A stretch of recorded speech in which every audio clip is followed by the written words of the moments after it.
In this video, we're going to tell the story of how a serial killer executed a daring escape from a Colorado courthouse, plunging an idyllic ski resort town into a state of terror for 6 agonizing days. The idyllic ski resort town of Aspen, Colorado, known for its pristine slopes and affluent visitors, became the unwilling stage for a chilling chapter in the annals of American crime in June 1977. Theodore Ted Bundy, the man who would eventually be recognized as one of the nation's most prolific serial killers, was at the center of this terrifying episode. His flight from justice, though temporary, added another layer to his dark legend and left an indelible mark on the community he briefly held hostage. Bundy's presence in Aspen was the culmination of a multi-state investigation into a string of brutal murders of young women. He had been extradited from Utah in January 1977 to face charges for the murder of Corinne Campbell, a 23-year-old nurse from Michigan. Campbell had been bludgeoned to death in nearby Snowmass on January 12, 1975. She was on vacation with her fiancé and had vanished from their hotel, the Wildwood Inn. Her body was discovered over a month later, on February 17, 1975, in a snowbank along Owl Creek Road. Investigators linked Bundy to Campbell's death through various pieces of evidence, including hairs found in his Volkswagen Beetle that matched Campbell's, his gasoline credit card usage in the vicinity around the time of her disappearance, and eyewitness accounts placing him at her hotel. By the time Bundy arrived in Colorado, he was already a convicted kidnapper, having been found guilty in Utah in March 1976 for the aggravated kidnapping of Carol Duranch. He was serving a 1 to 15-year sentence in Utah State Prison when Colorado authorities charged him with Campbell's murder in October 1976. Initially resistant, Bundy eventually waived extradition proceedings and was transferred to Colorado.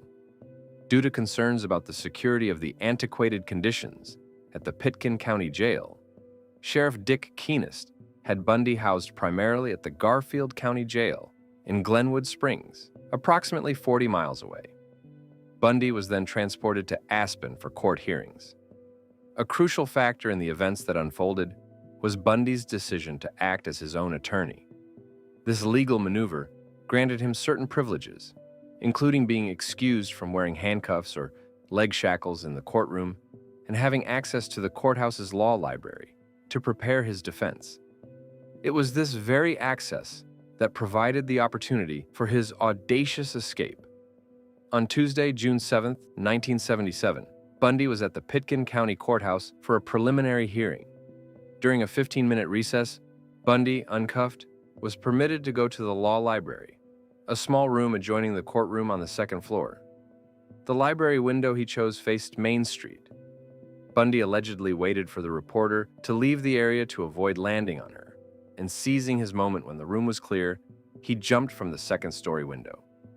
Due to the old building's high ceilings, the drop was significant, and he reportedly sprained an ankle upon landing.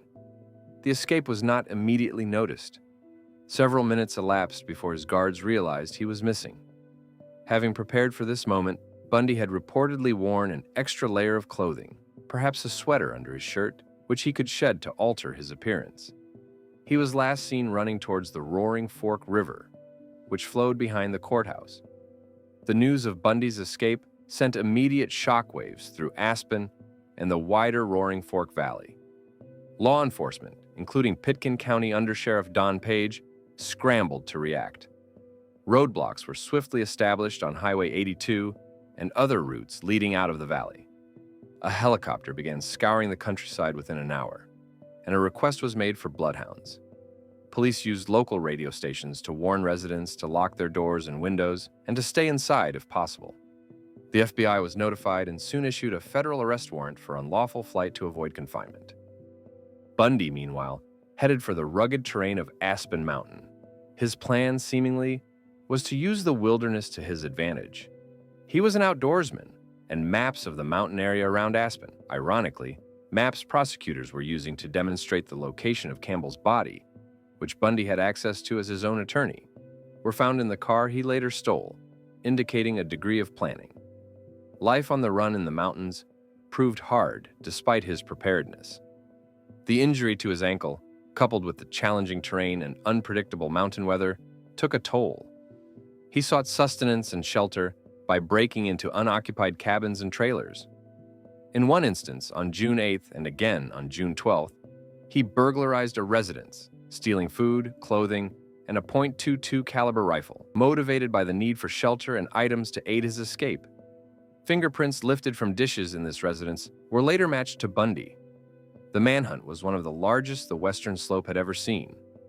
Dozens of law enforcement officers were involved, and the community lived in fear. Despite the extensive search efforts, Bundy managed to evade capture for 6 days. His physical condition deteriorated during this time. He lost a significant amount of weight, reportedly around 25 pounds. The end of Bundy's Aspen escapade came in the early hours of Monday, June 13, 1977. He had stolen an orange-yellowish Volkswagen Beetle, a chillingly ironic choice given its association with his earlier crimes. Driving erratically, possibly heading back towards Aspen or attempting to reach Crested Butte, he was spotted by Pitkin County Officer Gene Flatt and Deputy Maureen Higgins. They pulled him over near the Lincoln Creek turnoff on Highway 82, several miles west of Aspen. Initially, Bundy feigned ignorance. However, he soon admitted his identity and was apprehended around 1:25 a.m. A sign reportedly hung in the Pitkin County Sheriff's Department reading, "Welcome home, Teddy." The community was in relief. Bundy's 6 days of freedom in the Aspen wilderness, while ultimately unsuccessful, demonstrated his cunning, resourcefulness, and desperate determination to avoid prosecution.